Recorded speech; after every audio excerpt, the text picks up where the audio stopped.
Ukraina, nagu selgub, hõivab järjest uusi territooriume, vabastab neid. See tähendab, et ta võidab. Tuleb lihtsalt oodata ja Venemaa strateegilise kaotuse eesmärk saavutatakse. Sain aru. Mul on väga hea meel teid taas vastu võtta, härra president Lukašenka, mu kallis sõber. Kõigis majandusarengu valdkondades kasutab Valgevene teie tehnoloogiaid ning me oleme nende tehnoloogiate tasemega rahul. Sügavale teineteise territooriumile suunatud rünnakute lõpetamine mõlemalt poolt. Kui Vladimir Putin täna avalikult rääkis läbirääkimistest Ukrainaga, siis Kreml saatis pärast kinnist kohtumist Valdais Lukašenka Hiinasse kohtuma Xi Jinpingiga. Ja nüüd saab selgeks, mida kaks diktaatorit, Venemaa ja Valgevene omad, on plaaninud. Vladimir Putin suurendas täna täiemahulise sõja jooksul 4. korda oma turvameeskonda, mässulist Aleksander Luninit, kes lubas tõsta Adamsi. Moskvasse marssinud armeed süüdistati ekstremismis ja isegi natsismis. Vladimir Putin teatas 2. korda nädala jooksul valmisolekust alustada rahu läbirääkimisi Ukraina teemal pärast rekordilist rünnakute seeriat naftatöötlemistehaste vastu ning kutsus Donald Trumpi üles kiiremini Ukraina teemaga tegelema. Kuigi ma tunnistasin, et mingeid kokkuleppeid eelmisel aastal Anchorage'is tõepoolest ei olnud. Lisaks rääkis Putin, et Ukraina pakkus Venemaale loobuda kaugrünnakutest teineteise territooriumil ja keskendada sõjategevus ainult rindele, kusjuures 4 oblastis. Aga sellele Putin muidugi mingeid kinnitusi ei esitanud. Ja nüüd, rääkides olukorrast rindel, fantaseeris Vladimir Putin Ukraina relvajõudude üksuste ümberpiiramisest Stari Oskoli piirkonnas ja teatas lahingutest Belgorodi all. Samal ajal tunnistas Vladimir Putin lõpuks kogu Venemaad hõlmavat kütusepuudust, kuid pisendas taas probleemi, väites, et puudus on vaid teatud bensiinitüüpidest. Kuid kohe pärast seda andis Putin siiski välja määruse, millega keelati täielikult igasuguse kütuse, sealhulgas diislikütuse eksport. Samal ajal algasid Venemaa piirkondades tõelised haarangud venelaste vastu, et otsida Ukraina diversante. Näiteks Murmanski oblastis suleti linna sissepääsuteed ja kontrollitakse absoluutselt kõiki autosid. Pole ime, et Vladimir Putin tunnistas eelmise päeval, et Ukraina eriteenistused värbavad edukalt, tsiteerin, Venemaa tõrjutuid. Minu nimi on Aleksei Bitši, arutame koos kõiki neid teemasid põhjalikult, aga enne kui alustame, palun tellige kanal, pange videole like ja ärge unustage kindlasti jätta oma kommentaar selle video alla. Samuti liituge minu Telegrami kanaliga Bitši News, link sellele on selle video kirjelduses. Vladimir, teate, tahan öelda, et üldiselt rünnatakse meie tsiviilinfrastruktuuri mitte ainult selleks, et meile mingit kahju teha. Kuigi ma arvan, et ka see on vastase jaoks oluline. Tehakse seda ka selleks, et toetada infokampaaniat. Ja võib-olla, kui täpsem olla, mitte isegi kampaania, vaid infooperatsiooni, mis on osa vastasseisust Venemaaga. Vladimir Putin. Vähemalt selleks, et tekitada meis ebakindlust iseendas, meie jõus ja veel parem viia Vene ühiskonnas lõheni. Ja sundida Venemaad vähemalt lühikeseks ajaks peatama meie vägede pealetungi rindejoonel. Ja luua tingimused läbirääkimiste protsessi alustamiseks meie vastasele soodsatel tingimustel. Niisiis, viimase ööpäeva jooksul on Vladimir Putin teinud hulva avaldusi ja kõik need taanduvad sellele, et väidetavalt on Kreml taas valmis Ukrainaga läbirääkimisi pidama ning palub Trumpil selle teema juurde tagasi pöörduda. Aga tegelikult kavandab Kreml ilmselt midagi koos Pekingi ja Minskiga ja me arutame, mida täpselt. Aga räägime kõigest järjekorras. Vladimir Putin on 2. korda viimase nädala jooksul teatanud, et Venemaa on valmis taas alustama läbirääkimisi Ameerika Ühendriikide esindajatega Ukraina sõja lõpetamise teemal. Edasi tema tsitaat. Me ootame pärast kõigi sündmuste kuuma faasi lõppu Iraani suunal. Ootame nende USA administratsiooni esindajate saabumist, kellega me oleme Moskvas juba korduvalt kohtunud. Ja oleme valmis jätkama läbirääkimisi ning arutama kõiki detaile, kõiki võimalikke vorme ja kui mitte kokkuleppeid, siis vähemalt arutlusel olevaid teemasid. Siin on vihje Steven Witkofile ja Jared Kushnerile, kes on juba Moskvasse kohtumisele lennanud. Ja Steven Witkov on juba mitu kohtumist Putiniga pidanud. Samal ajal kinnitas Venemaa Föderatsiooni president, et eelmisel aastal augustis Anchorage'is toimunud tippkohtumisel USA presidendi Donald Trumpiga ei jõudnud pooled tõepoolest ühegi konkreetse kokkuleppeni. Kuid kiilaka diktaatori sõnul arutati teatud võimalusi sõja lõpetamiseks ning kompromisse. Veel üks Vladimir Putini tsitaat. Seal tehti meile ettepanek kompromissile minna. Me mõtlesime, mitte kohe, aga jõudsime Anchorage'i ja ütlesime, jah, me oleme nõus. Me ei kuulnud Ameerika poolelt, Ameerika administratsioonilt ühtegi teist seisukohta. Siin on huvitav see, et kui venelastel oleks natukenegi mõistust, nad küsiksid endalt, oodake, millest siis rääkisid Ušakov, Lavrov, Peskov, Medvedev ja kogu see kamp? Nad ju rääkisid mingist Anchorage'i vaimust, mingitest kokkulepetest Alaskal ja nii edasi. Aga Putin topib neid pesemata venelasi jälle kord näoga nende enda väljaheidetesse ja ütleb, jah, mingeid kokkuleppeid polnud. Oodake, millised kokkulepped? Ütleb, seal millestki räägiti, aga kokkuleppeid polnud. Sellised ongi kõik venelased. Nad võivad valetada nii palju, kui tahavad, mõtlevad legende välja. Aga kui neid võetakse nende nahaalse näo eest kinni ja surutakse tõe ette ning öeldakse, oodake, millised kokkulepped? Marco Rubio ütles hiljuti, ei olnud mingeid kokkuleppeid, olid ainult ettepanekud. Pärast seda ütleb venelane täiesti rahulikult, ei olnud, aga kes siis kokkulepetest üldse rääkis? Ja olidki. Keegi ju ei öelnud, et mingid kokkulepped olid. Ja on märkimisväärne, et Venemaa presidendi avaldus valmisolekus pidada läbirääkimisi Ukraina üle oli juba teine selle nädala jooksul. Ja see kõlas riigis süveneva kütusekriisi taustal, mille põhjustasid Ukraina rünnakud naftatöötlemistehastele. Enne seda 23. juunil teatas Putin, et on valmis arutama sõjategevuse lõpetamist Istanbuli kokkulepete alusel. Samuti arvestades Anchorage'is arutatud modaliteete ja olukorda kohapeal. Samal ajal rõhutas ta, et Ukraina rünnakud tsiviilinfrastruktuurile ei mõjuta kuidagi rindel toimuvat. Tsitaat Putinilt. Kõik, mida selles suunas tehakse praegu selleks, et luua endale soodsad tingimused juhuks, kui algavad või taastatakse Ukraina algatusel katkestatud rahu läbirääkimised niinimetatud tugevatelt positsioonidelt. See tähendab siis kiilaspäist arusaamatust. Vladimir Putin saab suurepäraselt aru, mis toimub. Aga samuti kinnitas Putin venelastele pikka aega, et Ukraina droonirünnakutel pole nende jaoks mingeid tõsiseid tagajärgi. Ta ütleb, midagi tabab seal naftatöötlemistehaseid, aga me parandame selle 10 minutiga ära ja tehas töötab jälle. Aga eelmisel päeval tunnistas Putin siiski, bensiini tõesti napib.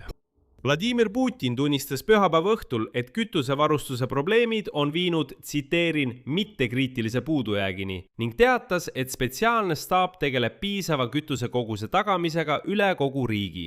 Spetsiaalne staap. Nädal tagasi polnud Putinil probleeme, aga nüüd selgub, et juba töötab spetsiaalne staap. Ja edasi Putini tsitaat. Mis puudutab lööke kriitiliselt olulise taristu pihta üldiselt, eriti energeetika taristu pihta, siis loomulikult need löögid meie taristu objektidele tekitavad probleeme. See on ilmselge. Praegu näeme teatud puudujääki, kuid see ei ole kriitiline, ma ütlen kohe. Siin on mitu ülesannet, mis me peame lahendama, seda arutasime just kolleegidega. Esimene ülesanne on kiiresti ja oluliselt suurendada kõige nõutumate õhutõrjevahendite tootmist. Nagu ma juba ütlesin, kahju on olemas, kuid kõik kahjustused kõrvaldatakse ja kahjustatud objektid taastatakse üsna kiiresti. Ning tekkinud probleemid ei ole kriitilise iseloomuga. Kõik töötab meil stabiilselt ja suure varuga. Vladimir Putin pidas pühapäeval nõupidamise siseturu kütusega varustamise teemal, kus ta ütles, et Venemaa peab minimeerima Ukraina droonirünnakute tagajärjed naftarajatistele, mis on saanud üheks selle puudujäägi põhjuseks. Ja nüüd, pärast seda, kui Vladimir Putin vaid nädal tagasi väitis, et Ukraina droonid ei põhjusta mingit kahju, õhutõrje kaitseb kõiki ja kõik venelased on justkui kaitse all. Isegi kui mõni tabamus on, siis need on nagu sääsehammustused, mitte midagi enamat. Aga nüüd Vladimir Putin ütleb järgmist, tsiteerin. Kuulge, te teate hästi, et probleemid nii autojuhtidele kui ka ettevõtjatele püsivad. ja järjekorrad kahjuks on samuti tanklates olemas ning vajalikku bensiinitüüpi ei pruugi alati leida. Siin kordub veel kord see, millest ma natuke varem rääkisin.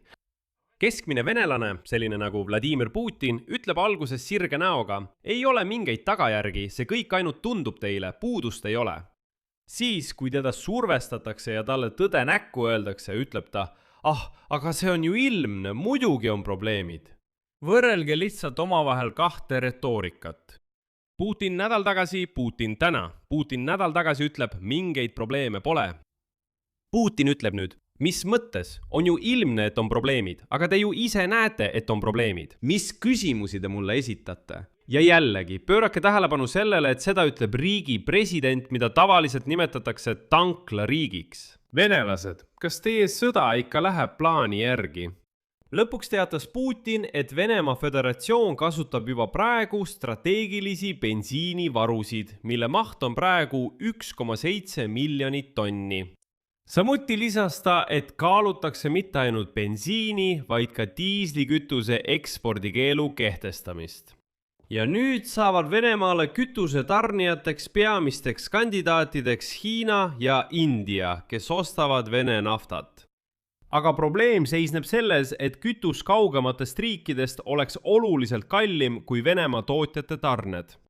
Reutersi hinnangul kukkus kütuse tootmine Venemaal juunis aastases võrdluses 25% ning jääb praegu umbes 20% võrra alla sisetarbimisele. Impordist ei räägi üldse keegi. Kõigis suurimatest naftatehastest pole viimase 2 kuu jooksul rünnakuid saanud ega töötab täisvõimsusel ainult üks kogu Venemaal. See on Omski naftatöötlemistehas, mille võimsus on 22 miljonit tonni aastas. Ma arvan, et Ukraina kaitsejõud teavad samuti, millal ja kuidas seda tehast rünnata. Ja selle taustal kinnitab täna Vladimir Putin, et ta on valmis Ukraina üle läbirääkimisi pidama ja väitis isegi, et Ukraina on talle rahupakkumise esitanud. Tema sõnul pakkus Ukraina Venemaale välja, et loobutakse üksteise territooriumil kaugmaa rünnakutest ja keskendutakse lahingutele rindel. Putini tsitaat. On arusaadav, miks selline ettepanek tehakse, sest meie vastulöögid Ukraina territooriumi sügavusse on palju võimsamad, valusamad ja ütleme otse hävitavamad. Kohe märgin ära, kui kiilakas arusaamatus Vladimir Putin ütleb, et ta annab vastulööke, siis see on küüniline vale. Selles olukorras saab vastulööke anda ainult Ukraina, sest sõja algatajaks oli Venemaa. Just Venemaa alustas seda sõda, just Venemaa ründas Ukrainat, just Venemaa andis esimesena lööke Ukraina pihta. Seega on kõik, mis lendab Ukrainast Venemaa suunas, vastulöögid. Kõik, mis lendab Venemaalt Ukraina territooriumile, on agressiooniakt, mitte mingil juhul vastulöök. Samuti ütles ta, et Kiiev tuli välja algatusega piirata sõjategevust ainult 4 Venemaa armee poolt okupeeritud territooriumiga, Donetski, Luhanski, Hersoni ja Zaporižja oblastiga. Väidetavalt. Seega tahab Ukraina oma väed välja viia Mõkolaivi, Dnipropetrovski, Hersoni ja nii edasi oblastitest, Harkivi ja Sumi oblastitest ning ka mõnest riigipiiri lõigust ja need üksused viia üle 4 eelmainitud piirkonda, ütleb Putin. Aga kiilaka Kääguse sõnul Venemaa sellega ei nõustu ja ta kinnitas, et tema plaanid pole muutunud. Ta ütleb, et meil on vaja vabastada Donbass ja Novorossija. Ja siin oli naljakas kuulda, kuidas Vladimir Putin taas väitis, et kõik Ukraina löögid Venemaa sügavusse ei mõjuta üldse midagi. Edasi veel üks tema tsitaat.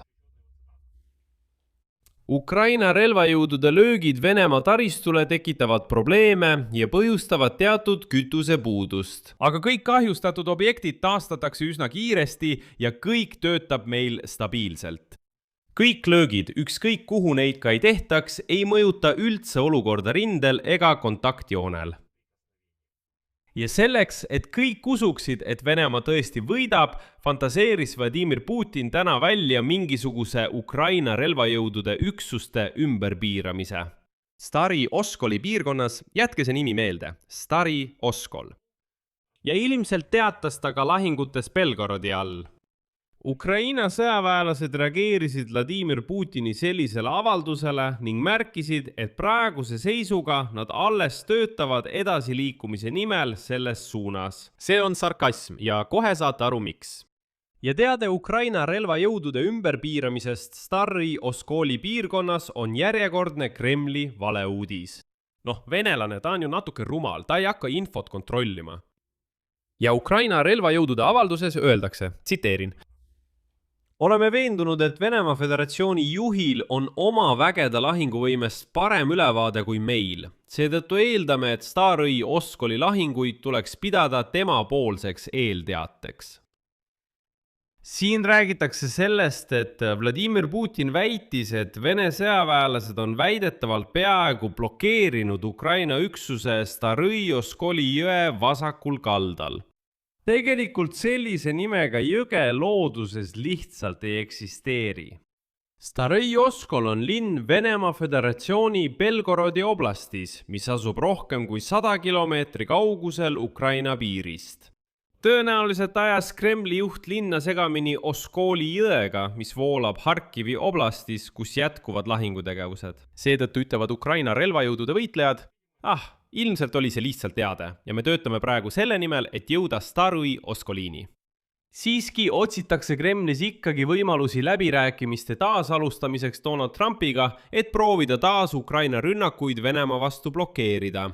Ja selleks üritab Vladimir Putin mängu tuua Valgevene kaardi ja isiklikult Lukašenka. Tuletan meelde, et varem lahkus Lukašenka Valgevenest ja hiljem sai teatavaks, et ta veetis öö Vladimir Putiniga tema residentsis Valdais. Nad veetsid selle öö nii vaikselt kahekesi. Kohtumise üksikasju ei avalikustatudki. Selle salajase öise kohtumise kohta ei tehtud üldse mingeid avaldusi. Kuigi hiljem teatas Kreml pressiesindaja Dmitri Peskov, et 2 vana diktaatorid pidasid mitu tundi kahekesi läbirääkimisi, alustasid öösel, siis magasid ja jätkasid neid läbirääkimisi hommikul.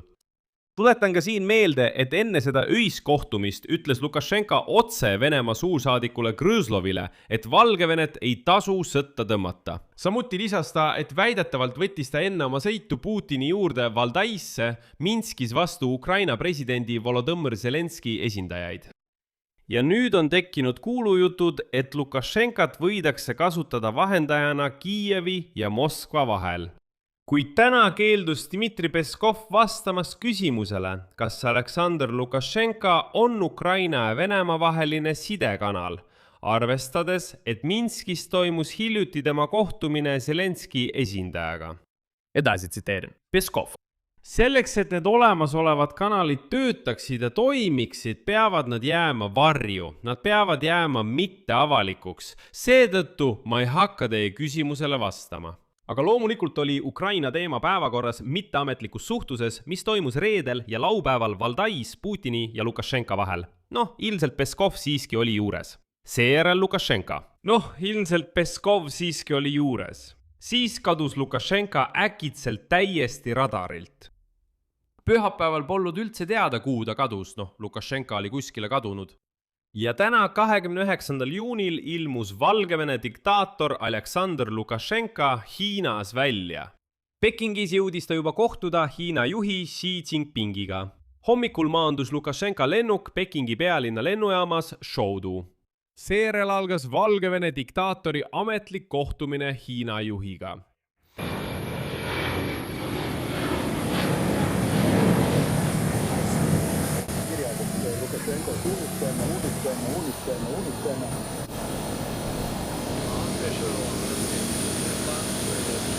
Kirjeldus Lukašenkod unisena.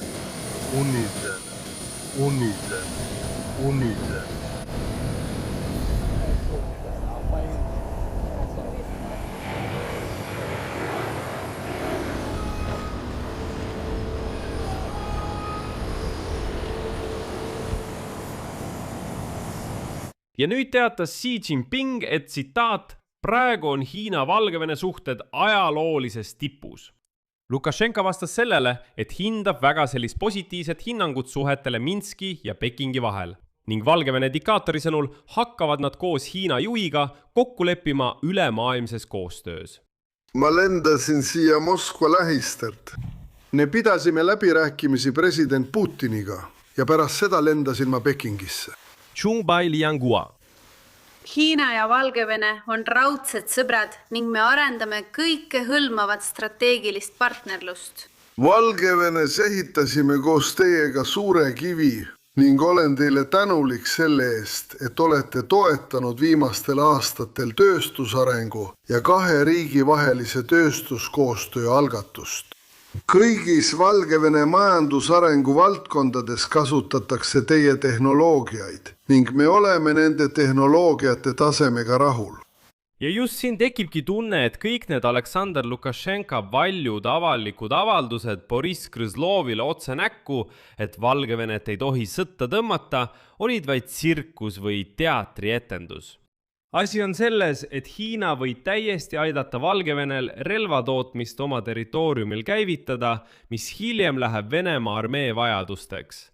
Ja siin pean ma teile midagi rääkima.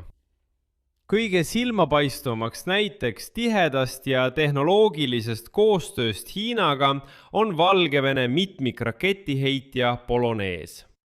Lukašenka nimetab seda relva eranditult Valgevene omaks, kuid tegelikkuses kasutatakse selles süsteemis Hiina rakette ning ainult raketiheitja paigaldatakse Valgevenes toodetud šassiile. Tegelikult on see täielikult Hiina raketiheitja Valgevene ratastel, kuid Ukraina jaoks on palju ohtlikum hoopis järgmine. Viimastel aastatel on just Valgevene sõjatööstus keskendunud droonitehnoloogiate, elektroonilise sõjapidamise vahendite ja püüdurdroonide arendamisele. Selliste platvormide nagu Hiina Valgevene tööstuspark Suurkivi baasil viiakse ellu ühiseid projekte mehitamata süsteemide, elektroonika ja sihtimiskomplekside loomiseks. Ja mis kõige tähtsam, see toimub praegu. Valgevene püüab koos Hiinaga käivitada Valgevene territooriumil just nende püüdurdroonide tootmist, et tõhusalt võidelda Ukraina droonirünnakutega Moskva vastu. Just nende droonidega võib olla seotud Lukašenka salajane reis Putini juurde ja seejärel Xi Jinpingi juurde. See tähendab, et Kreml plaanib just nii tõmmata Valgevene sõtta. Luua tema territooriumile relvatootmine, eelkõige droonipüüdurite tootmine. Kinnituseks sellele, et Ukraina ei hakka ründama neid väidetavaid Valgevene tehaseid, aga samal ajal hakkas Putinil mingi paranoia pihta. Venemaa president hakkas tõesti rohkem kartma oma kiilast nahka. Teatatakse, et Vladimir Putin suurendas föderaalse kaitseteenistuse keskseadme koosseisu sõja jooksul juba 4. korda. Vastavalt Putini uue määruse tekstile peab FSO keskseadme riigiametnike ja tsiviilteenistujate maksimaalne arv kasvama seniselt 785 pealt 812 inimeseni. Föderaalne kaitseteenistus vastutab kõrgete riigiametnike, eelkõige president Vladimir Putini ja peaministri ning ka nende pereliikmete kaitse eest. Varem on Financial Timesi informeeritud allikad juba teatanud, et teenistus on viimastel kuudel oluliselt tugevdanud turvameetmeid Vladimir Putini ümber. Ja nende sõnul on Kremlis kasvanud hirmud, et Vladimir Putin võib saada atentaadi sihtmärgiks, eriti droonide kasutamise või riigipöörde katse korral. Vladimir Putini hirmud süvenesid pärast seda, kui Ameerika Ühendriikide sõjavägi vahistas Venezuela presidendi Nicolas Maduro. Ta vähendas siis kõiki oma visiite ning inimeste kontroll, kes temaga kohtuvad, muutus veelgi rangemaks.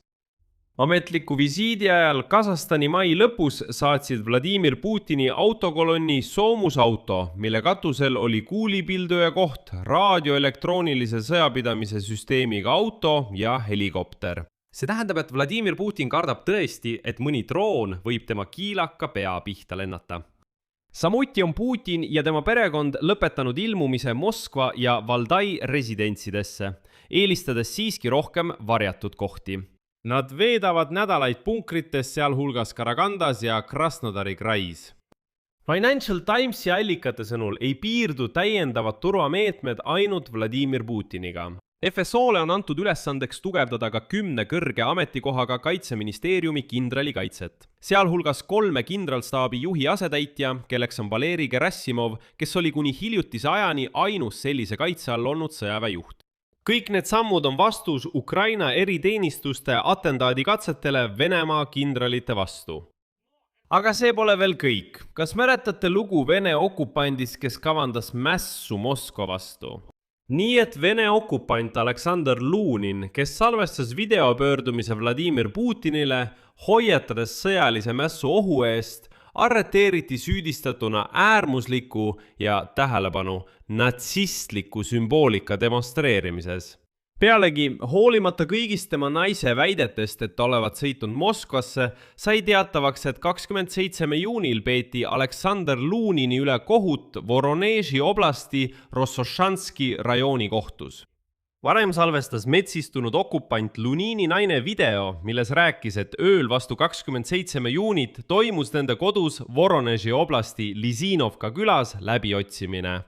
Tema sõnul võtsid politseinikud kaasa arvutitehnika, mälupulgad, sülearvutid ja muud esemed. Lunin ise polnud kodus ja ta väitis, et temaga võeti ühendust. Luniniga võeti Putini administratsioonist ühendust ja ta kutsuti kohtumisele Moskvasse. Ja nüüd sõitis Lunin Moskvasse ning lakkas ühendust võtmast. Ja pärast seda kustutas tema naine kõik videod sotsiaalvõrgustikest ära. Ja nüüd selgus, et see mässaja lihtsalt mõisteti süüdi natsistliku sümboolika näitamise eest. Irooniline, kas pole? Vene okupanti, kes sõitis Ukrainasse väidetavalt Ukraina natsidega võitlema, süüdistati Venemaa kohtus just selle sama natsismis. Nii see välja kukkuski. Ja selles seisnebki kogu venelaste olemus. Nad on allaheitlikud ja argpüksid. Tuletan meelde, et pöördumise Putini poole avaldas Lunin 25. juunil. Ta rääkis, kuidas juhtkond kasutas piinamist ja vägivalda sõdurite suhtes, kes keeldusid täitmast, tsiteerin, rumalaid enesetapulisi käske ja oma raha juhtkonnale andmast. Lunin hoiatas, et kui president Putin temaga isiklikult ei kohtu ja talle ei anta võimalust teles esineda, pöörab armee oma relvad Kremli vastu. Ja selle saate salvestamise hetkeks oli tema video sotsiaalvõrgustikus Instagram kogunud 18 miljonit vaatamist. Aga mingit mässu muidugi ei toimunud. Miks? Sest venelased on kordan veel kord argpüksid ja allaneelajad. Küll aga hakati Venemaal massiliselt otsima Ukraina diversante. Murmanski oblastis hakati föderaalsel maanteel RR21 kontrollima kogu transporti, mis liigub piirkonna pealinna suunas. Piirkonda sisenemisel lülitati välja side ja internet. Esmaspäeva hommikul kinnitas Murmanski operatiivstaap need ulatuslikud kontrollid ja teatas, et jah, kõiki, kes sisenevad Murmanski oblastisse, kontrollitakse. Maanteed on suletud, mitte ainult üks, vaid mitu korraga, lisaks sellele on tohutud järjekorrad. Varem, 27. juunil hoiatasid Murmanski oblasti võimud Soome ja Norraga piirnevate piirkondade elanike välismaiste diversiooni ja luuregruppide aktiivsuse eest. Tegelikult kardeti Kremlis Ukraina operatsiooni ämbliku võrkkordumist, mille käigus peidetud droonid veoautodes ründasid Venemaa strateegilisi sõjaväe lennuvälju, sealhulgas Olenja lennubaasi samas Murmanski oblastis. Nüüd on selgunud, et põhjalaevastiku tuumaallvelaevad Murmanski oblastis on kaetud antidroonivõrkudega. Putin kardab. Siia panen 3 punkti, teie arvamus, teie järeldused, kirjutage kommentaaridesse selle video alla, tellige kanal, vajutage kellukesele ja ärge unustage panna laiki. Kui soovite toetada selle YouTube'i kanali tööd, siis teate, kuidas seda teha. Seda saab teha annetuse kaudu, linkide ja rekvisiitide abil selle video kirjelduses. Olen tänulik teie toetuse eest. Sellega on kõik, hoidke end, kõike head!